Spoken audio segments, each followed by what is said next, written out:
Les femmes écrivains écrivent d'abord de différentes manières, abordent les thèmes de différentes manières, même si elles sont femmes, et qu'elles ont différentes visions. Bon, il y a une vision de féminisme combattant et d'autres visions, n'est-ce pas, de femmes qui se sentent femmes à part entière et qui élargissent leur exploration au-delà des problèmes strictement féminins. Et moi, je me réclame de cette tendance.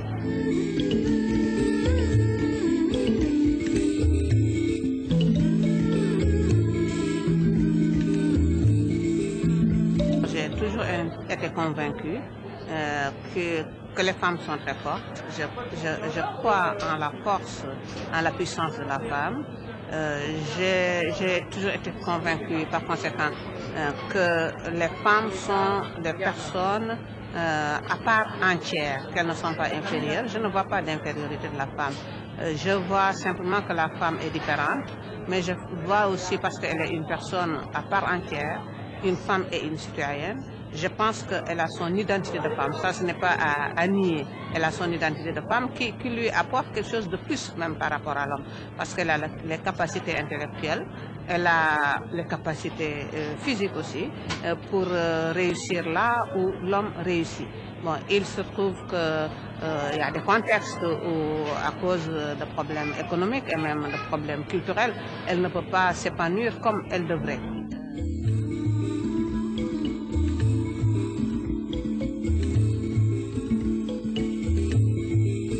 La femme, elle est femme, qu'elle soit dans le milieu rural, qu'elle soit en ville, qu'elle soit lettrée ou non lettrée. Celle qui est lettrée, celle qui a pu avoir accès, qui a pu être à l'école, évidemment, a un atout de plus parce qu'elle a un accès au savoir.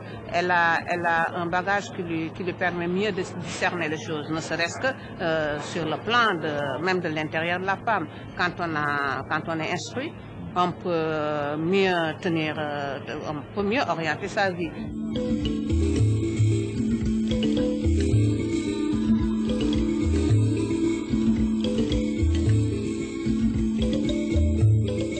Vous savez, il y a un proverbe wolof qui dit "Jigen baax na góor baax na". Ça veut dire la fille c'est bien, le garçon aussi c'est bien.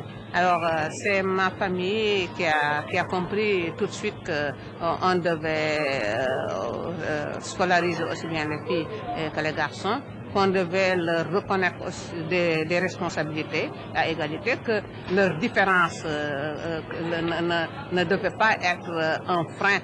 On ne devait pas favoriser l'émergence des garçons et négliger celle des filles.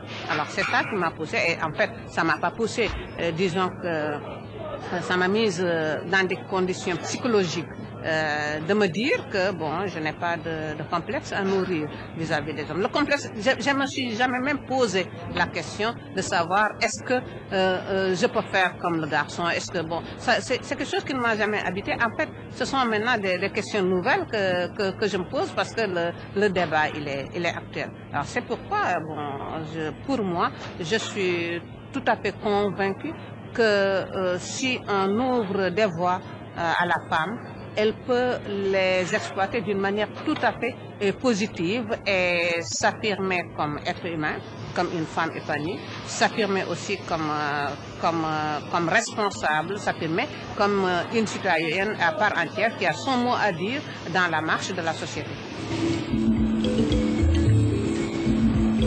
Je crois en l'Afrique. Il y a quelque chose de très fort qui me lie à la culture africaine, qui me lie à ma terre d'Afrique. Je voyage beaucoup, mais je ne me sens véritablement bien que quand je suis au contact de cette terre. Et l'Afrique a énormément de richesses. pas seulement sur le plan des richesses naturelles, mais sur le plan, au plan de ces hommes et de ces femmes. Et je pense que la pire chose que